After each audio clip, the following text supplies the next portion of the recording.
ولتكن منكم أمة يدعون إلى الخير ويأمرون بالمعروف وينهون عن المنكر وأولئك هم المفلحون.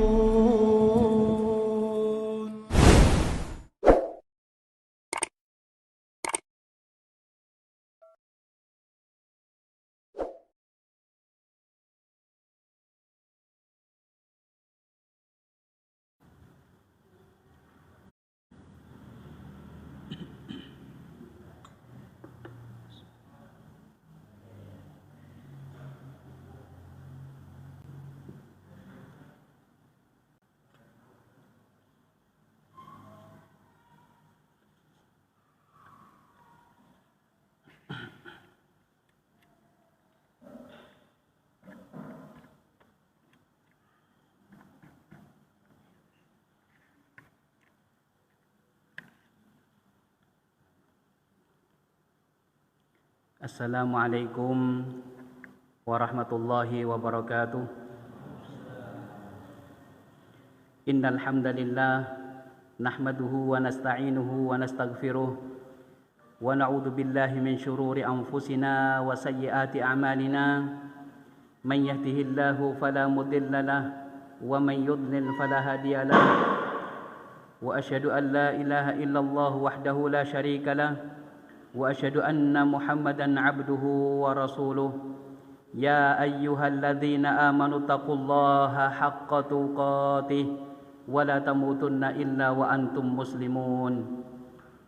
Ya ayyuhan nasu taqu rabbakumul ladzi khalaqakum min nafsin wahidah wa khalaqa minha zawjaha wa bassa minhuma rijalan katsiran wa nisaa'a wattaqullaha alladzi tasaaluna bihi wal arham innallaha kana 'alaikum raqiba.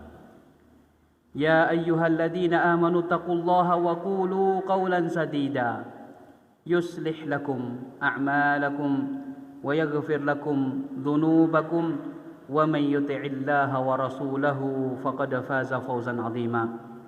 Amma ba'du fa inna asdaqal hadithi kitabullah wa khairal hadyi hadyu Muhammadin sallallahu alaihi wasallam wa syarral umuri muhdatsatuha wa kullu muhdatsatin fid din bid'ah wa kullu bid'atin dhalalah wa kullu dhalalatin finnar. Para jamaah, Bapak Ibu, saudara-saudariku rahimakumullah, alhamdulillah di malam hari ini kita bisa dipertemukan oleh Allah Subhanahu wa taala kembali dalam majlis ini dalam rangka thalabul ilm bersama, belajar bersama, mengkaji terkait dengan sejarah perjalanan hidup Rasulullah sallallahu alaihi wasallam. Kita sekarang ini berada di bulan Sya'ban dan di awal bulan Sya'ban. Kita malam ini malam yang kelima, tanggal 5 Sya'ban. Kalau kita lihat bagaimana dulu Rasulullah SAW ketika berada di bulan Sya'ban, apa saja yang beliau lakukan. Ternyata ketika kita melihat beliau memperbanyak puasa sunnah pada bulan Sya'ban. Garwanipun ibunda kita Aisyah radhiyallahu taala anha, beliau menceritakan, ma ra'aituhu aktsara siyaman minhu fi Sya'ban. Aku tidak melihat Rasulullah SAW memperbanyak puasa sunnah di bulan-bulan selain bulan Sya'ban. Ini menunjukkan bahwasannya Rasulullah SAW dulu beliau memperbanyak puasa sunnah di bulan Sya'ban. Kalau dibandingkan puasa beliau di bulan Rajab, yang mana masyhur di kita untuk menghidupkan, memperbanyak puasa di bulan Rajab. Tapi kalau kita melihat kembali sejarahnya Kanjeng Nabi sallallahu alaihi wasallam, ternyata beliau memperbanyak puasa sunnahnya niku di bulan Sya'ban. Kemudian kenapa beliau memperbanyak puasa sunnah di bulan Sya'ban? Ada apa dengan bulan Sya'ban niku? Ternyata pertama, karena kebanyakan manusia terus Kanjeng Nabi, zalika syahrun, Sya'ban itu adalah bulan yaghfulun nasu anhu, yang mana manusia itu melupakannya. Baina Rajab wa Ramadan, letaknya dia antara bulan Rajab dan bulan Ramadan. Kalau bulan Rajab orang tahu semuanya, bulan Rajab niki salah satu daripada 4 bulan yang dimuliakan oleh Allah, Asyhurul Hurum. Bulan Ramadan sedanten sumerap, temriku keutamaannya luar biasa. Amal soleh dan sebagainya dilipat gandakan oleh Allah Subhanahu wa taala. Adapun bulan Sya'ban, nah, temriki Kanjeng Nabi sallallahu alaihi wasallam melihat bahwasannya kebanyakan manusia niku lengah melupakan kalian bulan Sya'ban, sehingga Kanjeng Nabi sallallahu alaihi wasallam di sini beliau menghidupkan bulan Sya'ban niku kali memperbanyak puasa sunnah. Lah temriki kalau kita lihat ibadah-ibadah yang dilakukan ketika manusia, kebanyakan manusia itu lengah, maka ibadah tersebut pahalanya itu besar. Kados bulan Sya'ban ini. Kemudian napa malih? Seperti halnya qiyamul lail. Ibadah yang mana kebanyakan manusia niku lengah. Kebanyakan manusia niku istirahat semuanya kebanyakan. Kemudian di antara kita ada yang bangun kemudian mengambil air wudhu dan sholat tahajud, kemudian sholat hajat ataupun yang lainnya, sholat witir, ditutup dengan sholat witir. Di sini pahalanya besar. Kenapa? Karena ibadah itu dilakukan di saat kebanyakan manusia lengah istirahat. Oleh karenanya Kanjeng Nabi SAW sampun dawuh, afdhalus salati ba'dal fariidhah salatul lail.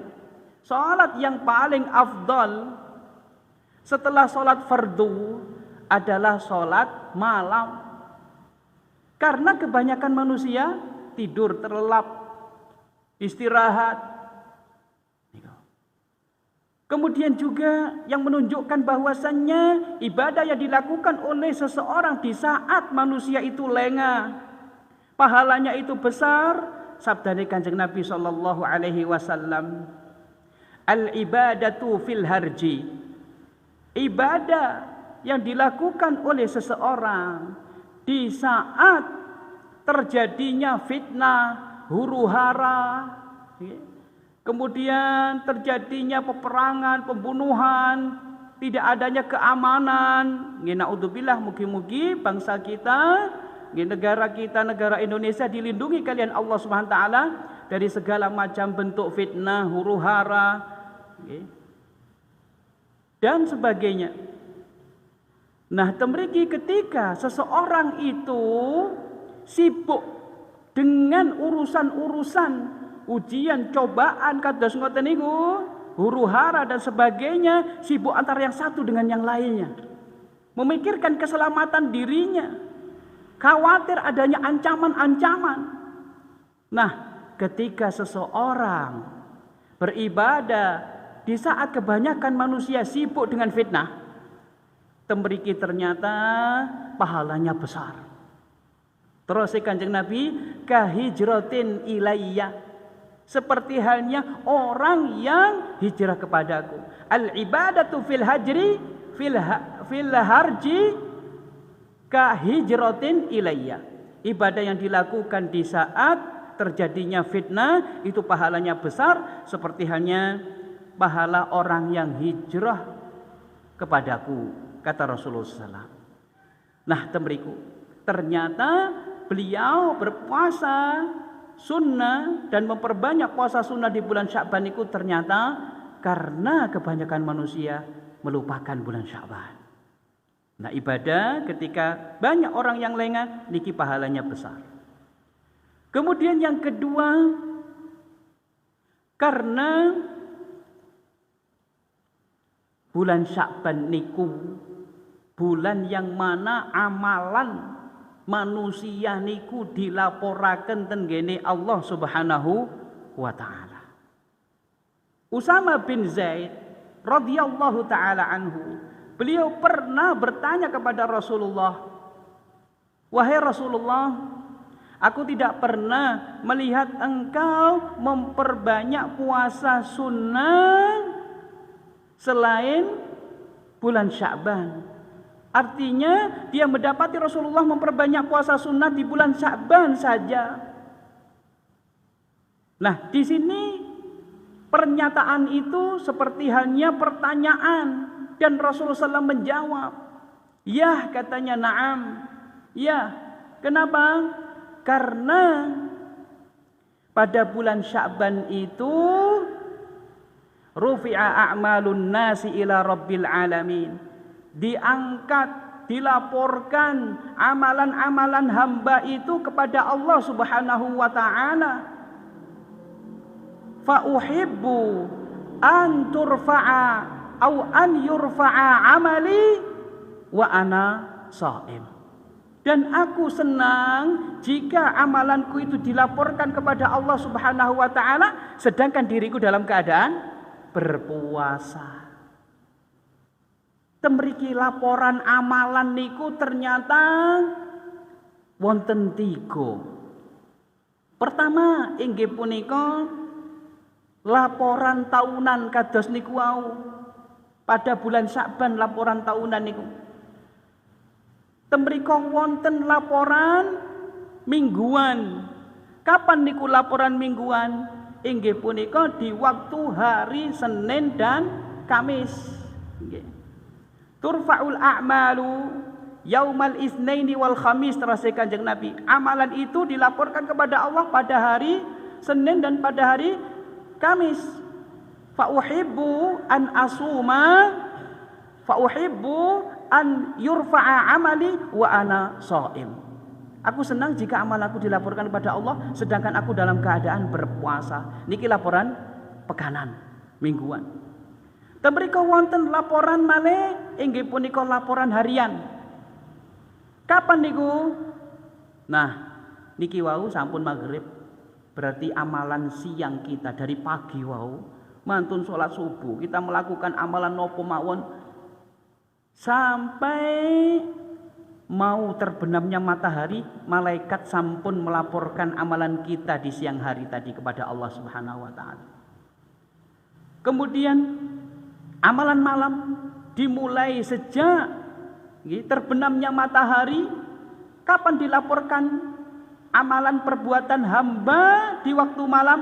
Mengke sebelum terbitnya fajar shadiq, sebelum datangnya waktu subuh, itu dilaporkan kepada Allah Subhanahu wa taala. Nah, dados pelaporan amal perbuatan seorang hamba niku wonten laporan harian, laporan pekanan, dan juga laporan tahunan. Kalau tahunan berarti setiap bulan Sya'ban. Kenging nopo kok wonten laporan harian, kemudian ada laporan pekanan, dan juga ada laporan tahunan. Temriki memberikan, Allah Subhanahu wa taala ingin memberikan kesempatan kepada kita semuanya untuk memperbaiki amalan-amalan kita. Bisa jadi amalan kita itu banyak kekurangan-kekurangan. Maka di situ misalnya ketika di waktu pagi kita masih kurang maksimal untuk melakukan ketaatan kepada Allah. Ketika siang, silakan diperbaiki. Atau ketika seseorang di waktu pagi melakukan dosa dan kemaksiatan, maka di waktu siang masih ada kesempatan untuk bertaubat kepada Allah. Sore masih ada kesempatan untuk bertaubat kepada Allah sebelum dilaporkan kepada Allah Subhanahu wa ta'ala. Kalaulah ternyata belum bertaubat, nanti masih ada laporan pekanan. Kalau memang hari itu belum bertaubat, hari berikutnya bertaubat kepada Allah Subhanahu wa ta'ala, maka nanti ketika waktu hari Senin ataupun Kamis dilaporkan kepada Allah, sudah ada catatan bahwasanya di situ orang tersebut sudah bertaubat kepada Allah. Kalaulah masih belum bertaubat kepada Allah berbulan-bulan, kemudian sebelum ataupun di waktu bulan Sya'ban dia bertaubat kepada Allah Subhanahu wa ta'ala, maka pada bulan Sya'ban ketika dilaporkan kepada Allah Subhanahu wa ta'ala, sampun bertaubat kepada Allah Subhanahu wa ta'ala. Berarti temriki laporan-laporan niku wau untuk memberikan kesempatan kepada kita untuk bertaubat kepada Allah, memperbaiki amalan-amalan kita. Kemudian juga sebagai iqamatul hujjah kepada manusia. Niki bagi Allah Subhanahu wa ta'ala. Jadi ketika ada seorang hamba kok protes dengan Allah Subhanahu wa ta'ala nanti pada hari kiamat, maka dibukakan laporan-laporan niku wau. Dilihatkan, diperlihatkan, ini loh laporan harian kamu loh belum bertaubat kepada Allah. Ini loh catatannya, di waktu harian kamu melakukan ini dan itu. Dibuka lagi laporan mingguan, pekanan, loh tetap kamu masih belum bertaubat.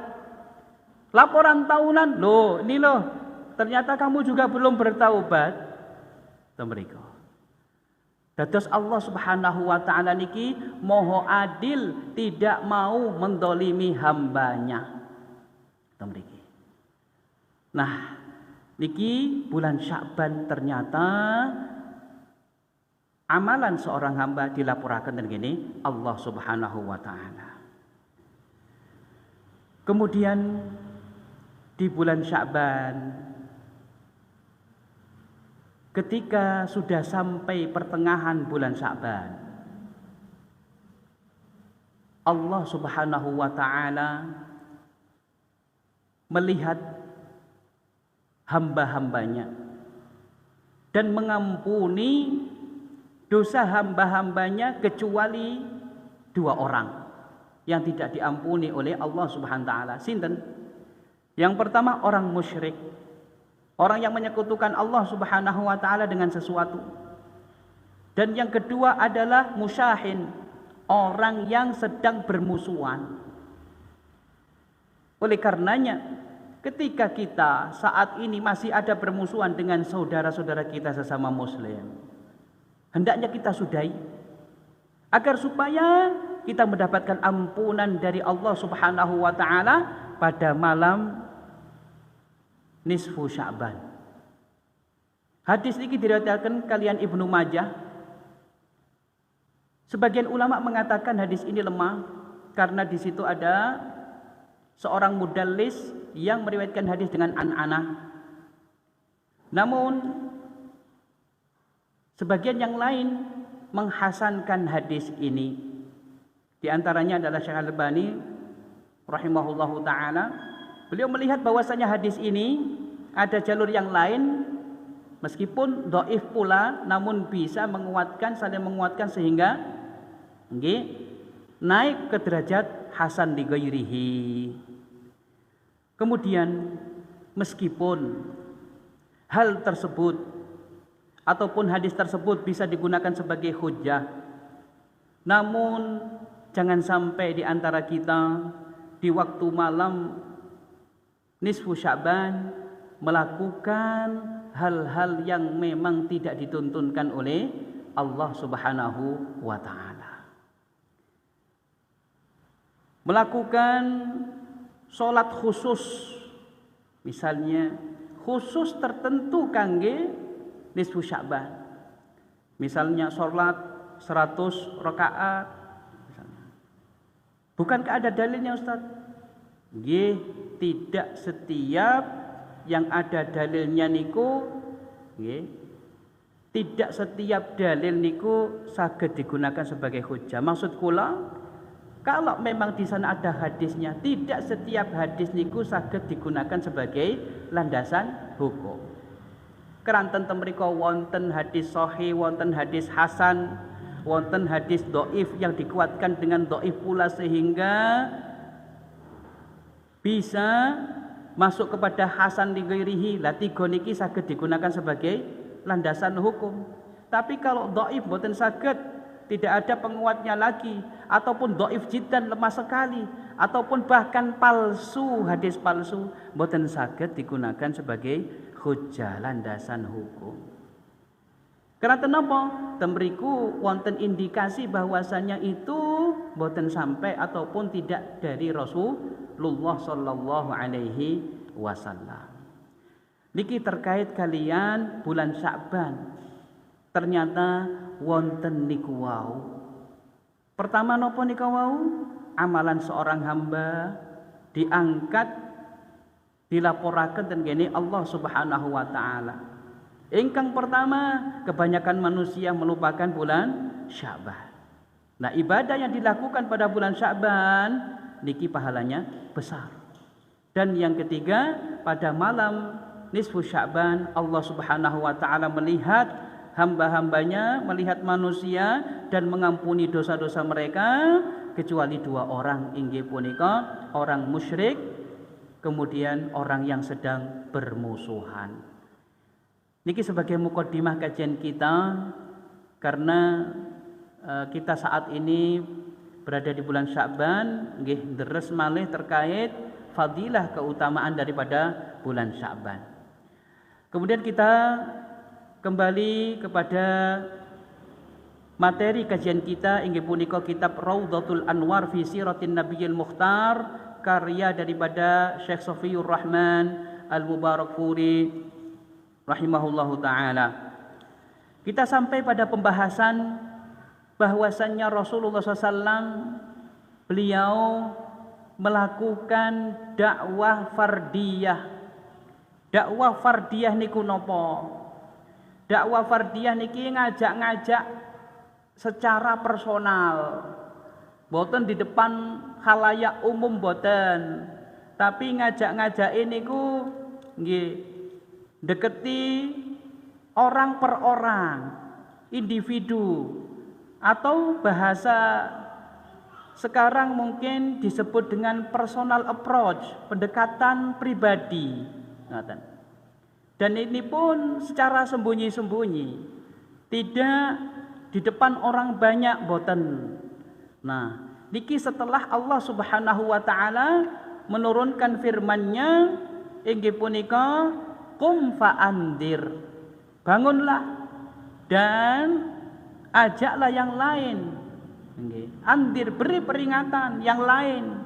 Akhirnya beliau mengajak orang-orang terdekatnya. Sinten pertama inggih punika garwanipun Khadijah binti Khuwailid radhiyallahu taala anha, dan beliau pun masuk Islam saat itu. Kemudian sahabat karibnya inggih punika Abu Bakar radhiyallahu taala anhu, beliau pun menerima dakwanya Rasulullah dan masuk Islam. Kemudian yang ketiga yaitu Ali bin Abi Thalib, putra daripada pamannya Abu Thalib, dia masuk Islam, masih muda. Kemudian yang keempat inggih punika budaknya yaitu Zaid bin Harithah, masuk Islam juga. Jadi 4 orang niki. Ternyata 4 orang niki dia masuk Islam, semuanya ini orang pertama yang masuk Islam dari kalangan wanita, Khadijah binti Khuwailid. Kemudian orang pertama yang masuk Islam dari kalangan laki-laki dewasa, Abu Bakar As-Siddiq. Kemudian orang pertama masuk pertama kali masuk Islam dari kalangan anak-anak ataupun remaja inggih punika Ali bin Abi Thalib. Kemudian orang pertama yang masuk Islam dari kalangan hamba sahaya inggih punika Zaid bin Harisah. Jadi empat-empatnya niki orang yang pertama kali masuk Islam. Ternyata subhanallah ketika beliau mengajak nggih wonten ingkang masuk Islam menerima ajakan beliau. Niki nggih atas petunjuk saking Allah Subhanahu wa taala.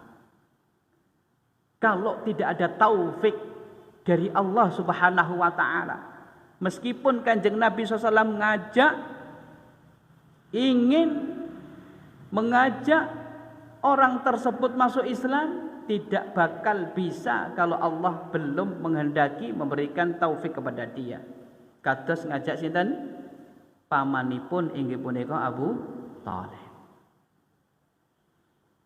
Kemudian Abu Bakar niki setelah masuk Islam dan mempelajari Islam dari Rasulullah SAW, ternyata beliau juga mengajak yang lainnya. Dan dakwah niku penting. Dados ngajak mawon niku penting. Dia ingin yang lainnya juga mendapatkan hidayah Islam. Sinten ingkang diajak? Pertama inggih punika Utsman bin Affan. Diajak kalian Abu Bakar As-Siddiq untuk masuk Islam. Kemudian sinten Az-Zubair ibnul Awwam. Niki nggih termasuk mubasysyirina bil jannah, termasuk di antara sahabat Kanjeng Nabi ingkang mendapatkan jaminan masuk surga. Terus sinten malih ingkang diajak? Abdurrahman bin Auf. Masya Allah, beliau juga. Wa Sa'ad ibnu Abi Waqqas. Kemudian Tolha ibnu Ubaidillah. Setelah mereka ini tiang pinten niki gangsal ya. Gangsal diajak kalian Abu Bakar menemui Kanjeng Nabi sallallahu alaihi wasallam. Nah, dan mereka ikrar nggih, bersaksi mengucapkan 2 kalimat syahadat dan masuk Islam. Setelah itu diikuti kalian sinten? Abu Ubaidah ibnul Jarrah, kemudian Abu Salamah, kalian garwanipun Ummu Salamah. Ketika Abu Salamah meninggal dunia, Ummu Salamah dinikahi kalian Kanjeng Nabi sallallahu alaihi wasallam. Kemudian Al-Arqam, kemudian Utsman ibnu Mad'un. Nggih. Dan diikuti oleh beberapa sahabat Kanjeng Nabi sallallahu alaihi wasallam. Dan mereka ini disebut kalian napa? As-sabiqunal awwalun. Mereka ini termasuk orang-orang yang pertama-tama masuk Islam. Nah, orang-orang yang pertama-tama masuk Islam niki mendapatkan fadilah khusus saking Allah Subhanahu wa taala. Mendapatkan keutamaan secara khusus dari Allah Subhanahu wa taala. Napa disebutaken tenggene firman Allah, was-sabiqunal awwaluna minal muhajirin wal ansar walladzina tabauhum bi ihsan radhiyallahu anhum wa radu'an. Dan orang-orang yang pertama-tama masuk Islam dari kalangan muhajirin dan kalangan ansar, dan orang-orang yang mengikuti jejak mereka dengan baik, napa? Radhiyallahu anhum. Allah Subhanahu wa taala ridha kepada mereka. Wa radu'an, dan mereka pun ridha kepada Allah Subhanahu wa taala. Kemudian mereka juga akan dimasukkan surganya Allah Subhanahu wa taala sebagaimana disebutkan dalam akhir ayat. Setelah itu musannif rahimahullahu taala beliau menyebutkan wa minasabiqinal awwalina ilal Islam min ghairi Quraisy. Yang tadi disebutkan itu dari kalangan kabilah Quraisy. Yang tidak dari kabilah Quraisy sinten mawon disebutaken di antaranya Abdullah bin Mas'ud Al-Hudali, boten saking kabilah Quraisy. Kemudian Mas'ud bin Rabi'ah, wa Abdullah bin Jahash, kemudian Abu Ahmad ibnu Jahash, wa Suhaib Ar-Rumi, kemudian Ammar bin Yasir, kemudian bapaknya Yasir, kemudian ibunya Samiyah, kemudian Amir ibnu Fuhairah. Niki para sahabat ingkang pertama-tama masuk Islam bukan dari Quraisy. Ternyata dakwah niku melebar, menyebar. Nah, mriki. Bapak Ibu, kalau kita melihat dari apa yang kita kaji tadi, ternyata Abu Bakar sampun masuk Islam. Setelah Abu Bakar masuk Islam, beliau juga mengajak yang lain. Nah, temriki kita juga hendaknya dakwah ini juga kita sebarkan. Kita hanya bisa mengajak-ngajak mawon, mengajak kepada kebaikan, kesayangan, mengajak untuk menghadiri majelis taklim, untuk belajar ilmu, untuk menyenangkan ilmu, kemudian untuk mengamalkan ilmu niku saya. Keranten ada lapisan-lapisan yang belum tersentuh, belum bisa disentuh oleh sang mubalik misalnya, oleh sang dai misalnya, namun bisa disentuh oleh para jamaahnya. Oleh karenanya kalau kita melihat, kita bisa mencontoh sinten Abu Bakar radhiyallahu taala anhu, mencontoh Kanjeng Nabi SAW, kemudian mencontoh sahabat yang inggih punika Abu Bakar radhiyallahu taala anhu. Beliau semangat di dalam mengajak yang lainnya untuk masuk Islam, untuk mempelajari Islam, mengajak kepada kesayangan niku nggih luas. Mengajak keluarga kita untuk belajar ilmu agama dan senang kalian ilmu agama, kemudian kita amalkan dalam kehidupan sehari-hari, niki nggih dakwah, masuk pada dakwah. Setelah itu beliau menyebutkan wa mimman sabaqa ilal Islam minan nisa'i min ghairi man taqaddam. Di antara wanita-wanita yang pertama-tama masuk Islam selain yang disebutkan sebelumnya, sinten Fatimah bintil Khattab, kemudian Asma binti Umais. Nah, temriki disebutaken Ummu Aiman. Sinten Ummu Aiman niku? Niku Ummu Aiman ingkang kita pelajari bersama, ingkang ngasuh Kanjeng Nabi sallallahu alaihi wasallam. Kemudian Ummul Fadl niki garwane nggih Al-Abbas pamane Kanjeng Nabi sallallahu alaihi wasallam. Kemudian Asma binti Abi Bakar As-Siddiq niku nggih termasuk nggih wanita-wanita yang as-sabiqin al-awwalin, yang pertama-tama masuk Islam. Setelah itu berapa jumlah daripada as-sabiqun al-awwalun? Disebutakan kalian Syekh Sofiur Rahman temriki, setelah diteliti dan setelah dilakukan istiqra, jumlah mereka sekitar 130 terus ingatan. Yasilu ila mi'atin wa salasina sahabiyan takriban. Sekitar 130 orang. 130 sahabat niki di awal Islam. Kanjeng Nabi sallallahu alaihi wasallam ketika melakukan dakwah fardiyah, pendekatan secara pribadi, niki berapa tahun? 3 tahun. Dakwah sirriyah, dakwah fardiyah, niki 3 tahun. Hai subhanallah. Ingkang masuk Islam nggih kathah.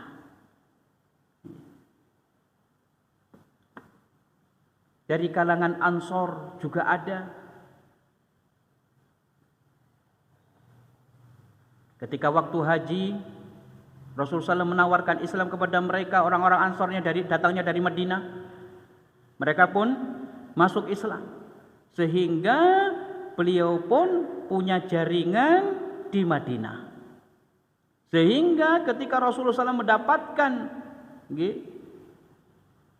ancaman, penyiksaan, teror dari orang-orang kafir Quraisy yang berada di Makkah, beliau hijrah ke Madinah itu karena di sana sudah ada link, sudah ada kaum muslimin yang ada di Madinah tersebut. Setelah itu wahyu turun secara terus-menerus.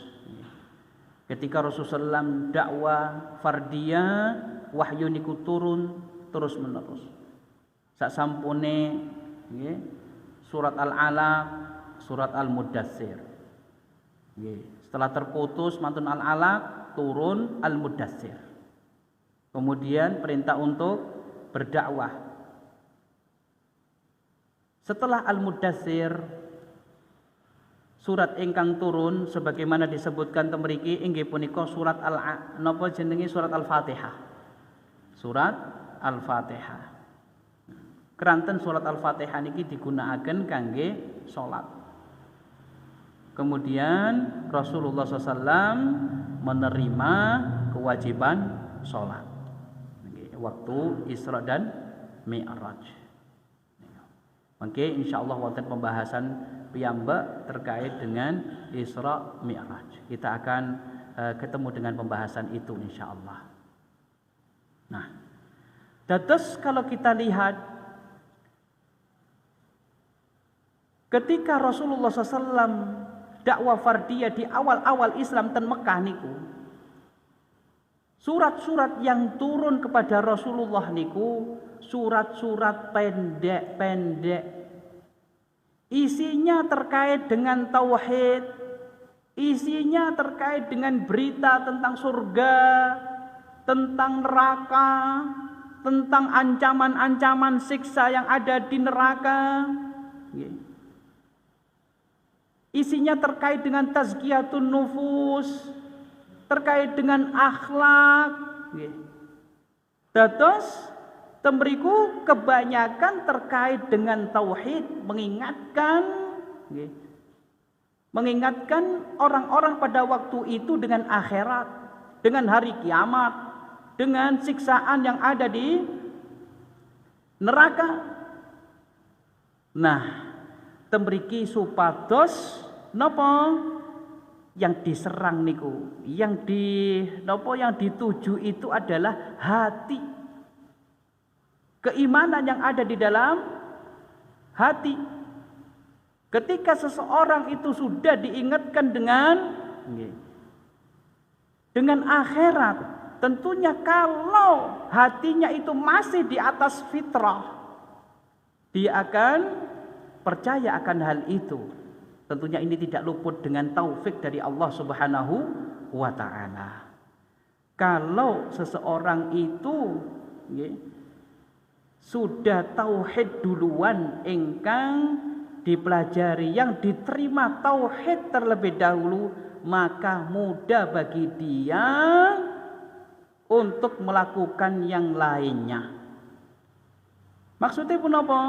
Kalau tauhid dulu yang disampaikan, yang dipelajari, maka di sini mudah bagi dia untuk melakukan hal-hal yang lainnya, seperti meninggalkan hal-hal yang diharamkan oleh Allah Subhanahu wa ta'ala. Kalau yang turun pertama kali, andai kata yang turun pertama kali niku halal haram, ini halal, ini haram, maka mereka akan membantah dan tidak mau meninggalkan yang diharamkan oleh Allah Subhanahu wa ta'ala. Istri Rasulullah SAW sendiri yang bercerita tentang hal ini sebagaimana diriwayatkan oleh Imam Bukhari dalam sahihnya. Aisyah radhiyallahu ta'ala anha, beliau mengatakan, innama nazala awwala ma nazala minhu suratun minal mufassal. Sesungguhnya yang pertama kali turun kepada Rasulullah sallallahu alaihi wasallam itu surat-surat yang mufassal. Mufassal niki pripun? Ya sering disela-selai kalian bismillahirrahmanirrahim. Mantun dibaca suratnya, ketemu lagi kalian bismillahirrahmanirrahim. Mantun dibaca malih, ketemu lagi kalian bismillahirrahmanirrahim. Artinya surat-surat pendek. Nah, surat mufassal niki saking pundi disebutaken kali sebagian ulama dari surat Qaf sampai akhir sampai An-Nas niku disebut surat mufassal.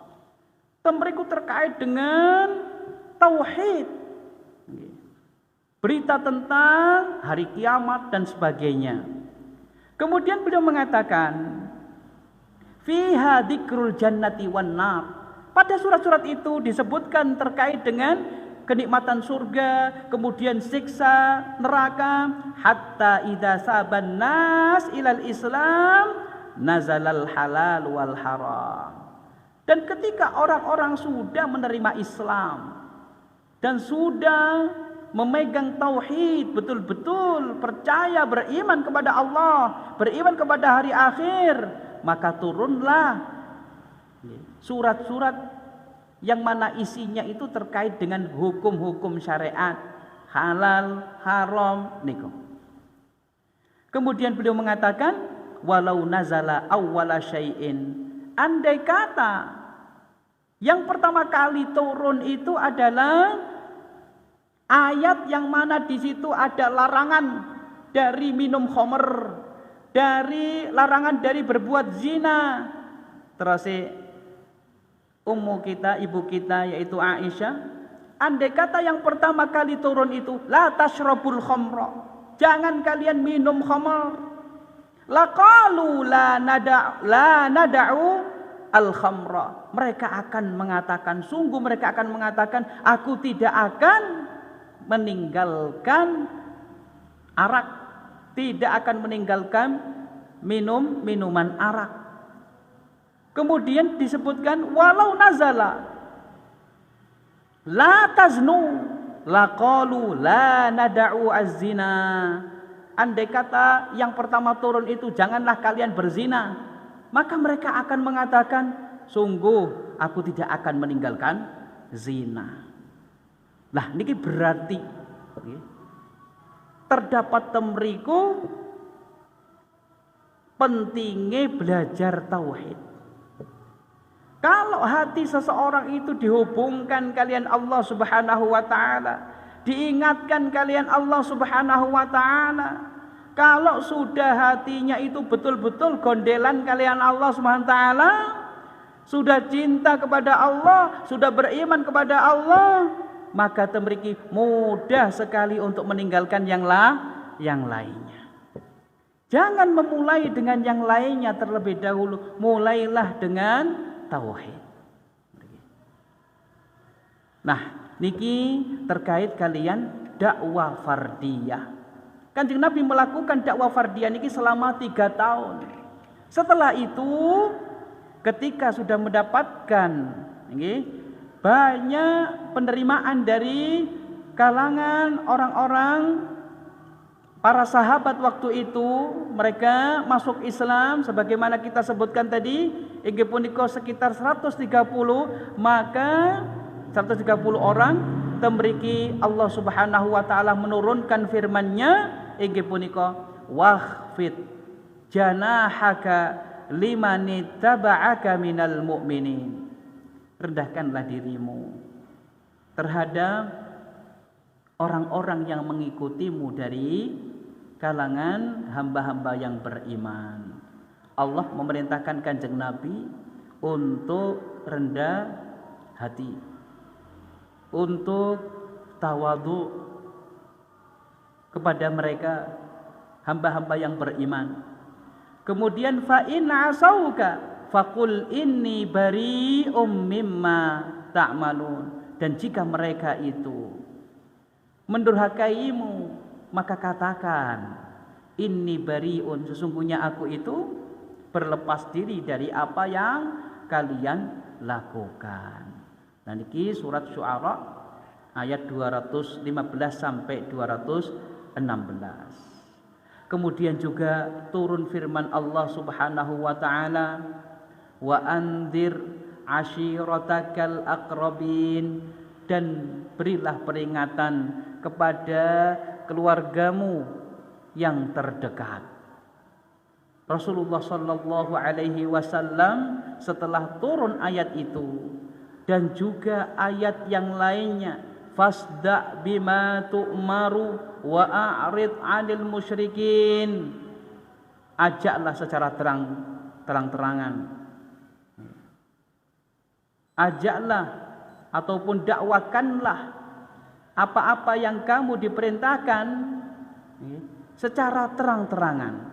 Wa a'rid 'anil musyrikin, dan berpalinglah dari orang-orang yang menyekutukan Allah Subhanahu wa taala. Temriki Kanjeng Nabi SAW mulai dakwah jahriyah, mulai mengajak secara terang-terangan. Akhirnya beliau mendatangi Bukit Sofa.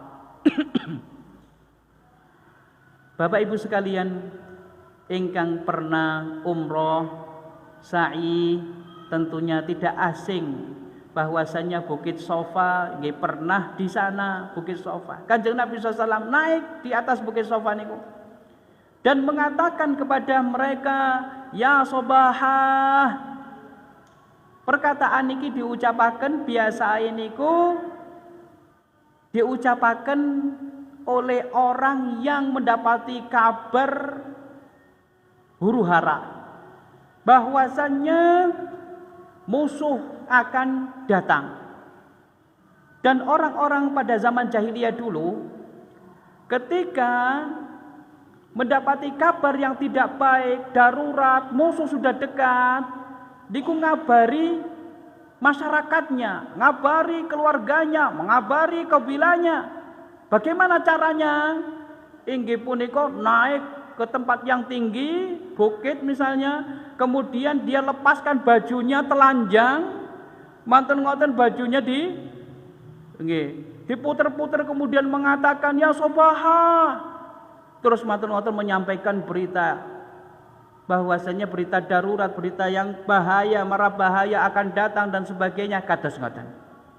Niku kebiasaan orang-orang pada zaman jahiliyah, disebut dengan nadhirul uryan, atau orang yang memberi peringatan nggih, dalam keadaan apa telanjang. Kenapa kok telanjang? Supaya orang itu melihat ini benar-benar nih berita ini enggak bohongan, ngaten. Bukan hoax, tapi ini penting, bahaya ini. Ngaten. Tapi Kanjeng Nabi SAW beliau mengikuti kebiasaan masyarakatnya ketika menyampaikan. Pakai bahasa apa? Ya sobaha. Tapi boten mengikuti arus. Beliau tidak telanjang juga, boten mengikuti. Beliau juga pakai pakaian. Nah, temriki beliau menyampaikan kepada orang-orang Quraisy waktu itu. Niki sampun Isya, kita dengarkan adzan terlebih dahulu.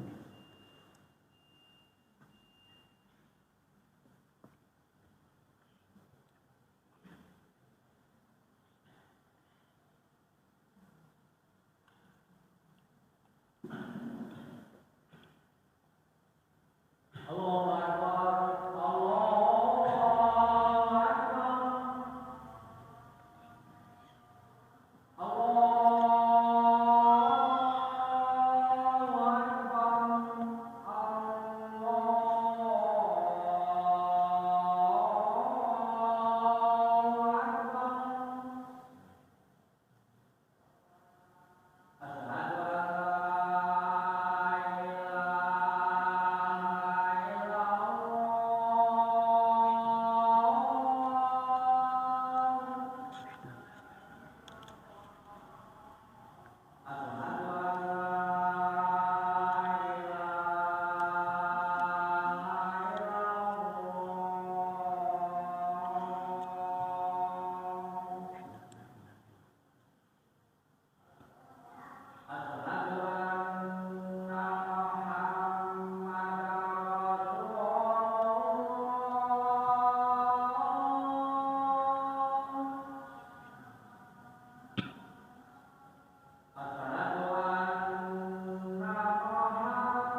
Oke, kita lanjutkan. Rasulullah sallallahu alaihi wasallam menyampaikan kepada orang-orang Quraisy waktu itu, beliau berada di atas bukit Sofa dengan mengatakan ya Sobaha. Kemudian mereka pun mendengarkan panggilan Rasulullah SAW tersebut. Setelah itu mereka pun pada berkumpul mengerumuni Rasulullah sallallahu alaihi wasallam, ingin mendengarkan apa yang disampaikan oleh beliau. Berarti di sini ada kabar berita penting sekali, darurat, sehingga mereka semuanya berkumpul mengelilingi Rasulullah sallallahu alaihi wasallam. Setelah mereka berkumpul, Rasulullah SAW mengatakan kepada mereka, "Ara'aitukum lau akhbartukum anna khailan." Bagaimana pendapat kalian kalau misalkan aku kabarkan kepada kalian bahwasannya seekor kuda akan keluar dari kaki gunung ini? Apakah kalian mempercayai ucapan saya? Jawaban mereka, "Na'am." Ya, kami percaya. Ma jarabna 'alaika kadiban, aku tidak pernah merasakan kedustaanmu dalam bermuamalah. Kamu jujur orangnya. Nah, ini menunjukkan bahwasannya Rasulullah SAW itu orangnya jujur. Ini perlu kita contoh. Dalam kehidupan kita jangan sampai kita itu sukanya berbohong. Kalau seseorang itu jujur, kemudian benar-benar memegang amanah, ketika bekerja, maka tempat kerja pun nyaman, atasan pun senang, bisa dipercaya orang ini, dan bisa dijadikan sebagai tangan kanan, menjadi orang kepercayaan. Rasulullah SAW dalam dakwah juga demikian, perlu kejujuran. Kemudian juga di sini Rasulullah SAW mengatakan, menyampaikan kalau memang seperti itu, pembukaannya kata ngoten. Mereka sudah percaya kalian Kanjeng Nabi, baru di sini Kanjeng Nabi memasuki, menyampaikan dakwanya. Fa inni nadhirun lakum baina yaday adzabin syadid. Sesungguhnya aku ini orang yang memberikan peringatan kepada kalian sebelum datangnya siksa yang pedih. Subhanallah. Mereka membawa berita yang memang luar biasa niki. Innama masali wa masalukum kamasali rajulin ra'al aduwa.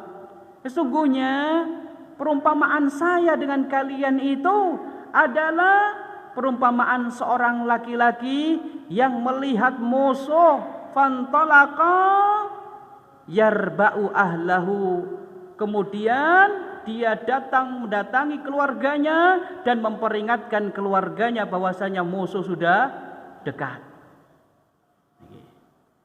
Mantun ngoten Kanjeng Nabi SAW bejo tenggene kabilah Quraisy secara umum, mantun ngoten mengkhususkan sampai kepada putrinya.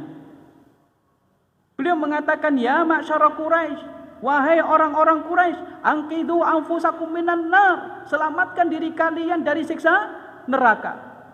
Fa inni la amliku lakum darra wala naf'a, karena sesungguhnya aku tidak bisa memberikan kemanfaatan dan kemadaratan. Kemudian wala ughni ankum minallahi syai'a, dan aku tidak bisa menyelamatkan kalian dari siksa Allah Subhanahu wa taala. Artinya selamatkan diri kalian sendiri dari siksa neraka dengan cara beriman kepada Allah Subhanahu wa taala dan mengikuti apa-apa yang dibawa oleh Rasulullah sallallahu alaihi wasallam.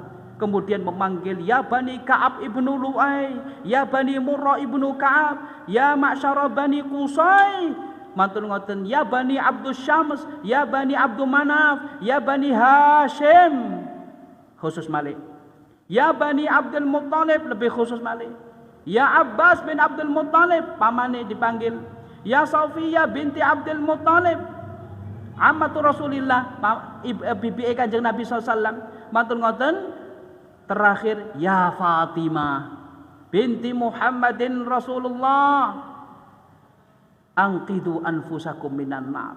Selamatkan diri kalian dari siksa neraka. Salini bima syi'ti, mengatakan kepada putrinya, wahai Fatimah, angqidhi nafsaki minan nar, selamatkan dirimu dari siksa neraka, mintalah dariku apapun yang kamu inginkan. Kata Rasulullah SAW, tidak masalah, saya kasih, tapi selamatkan dirimu dari siksa neraka. La ughni anki minallahi syai'a, aku tidak bisa menyelamatkan dirimu sama sekali kalau kamu tidak beriman kepada Allah Subhanahu wa taala. Kemudian terakhir beliau menyampaikan kepada mereka semuanya, ghaira anna lakum rahiman, namun aku masih memiliki rahim dengan kalian, masih kerabat, masih saudara. Tasik wonten tali rahim, persaudaraan, ikatan persaudaraan. Sa'abulluha bibalaliha, aku akan tetap menyambung tali silaturahim tersebut sesuai dengan napa haipun. Nah, mriki Kanjeng Nabi sallallahu alaihi wasallam menyampaikan hal tersebut. Ternyata tidak ada di antara mereka yang protes. Diam semuanya kecuali satu, inggih punika pamanipun Abu Lahab.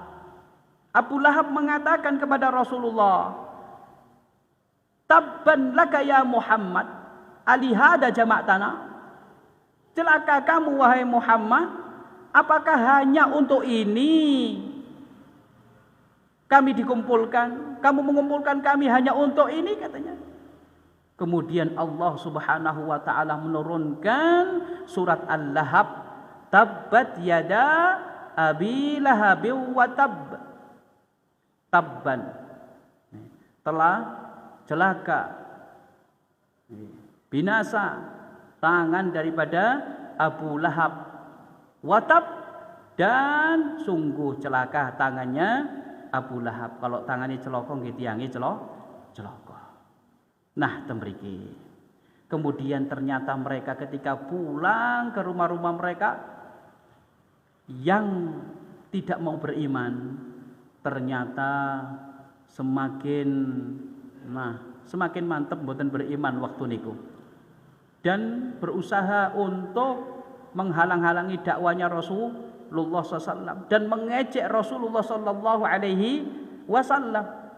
Ketika Rasulullah Sallallahu Alaihi Wasallam lewat dan bertemu dengan mereka, mereka mengatakan, ahadzal ladzi yab'atsullahu rasulan. Oh, ini toh orangnya yang mengaku-ngaku sebagai utusan Allah.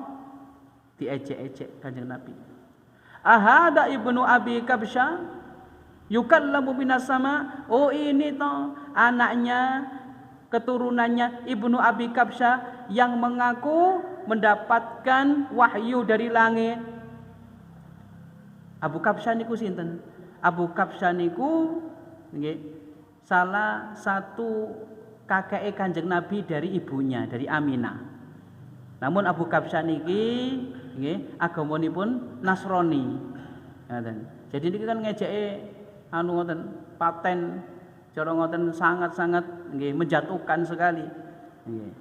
Ibnu Abi Kabsha dinisbatkan kepada nggih kakek yang mana dia memeluk agama Nasrani.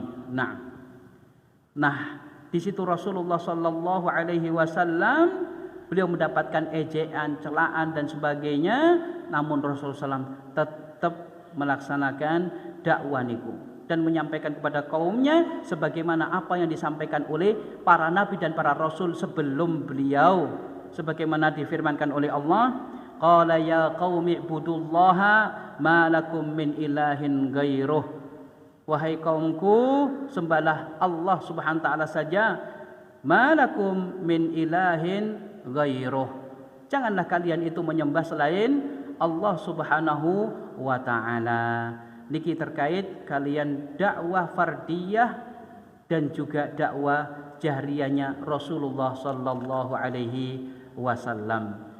Sampai di sini pembahasan kita. Mugi Allah Subhanahu wa taala senantiasa memberikan taufik dan juga ilmu yang bermanfaat bagi kita semuanya. Mohon maaf atas segala kekurangan. Kita tutup dengan doa kafaratul majelis. Subhanakallahumma bihamdika asyhadu an la ilaha illa anta astaghfiruka wa atubu ilaik. Assalamualaikum warahmatullahi wabarakatuh.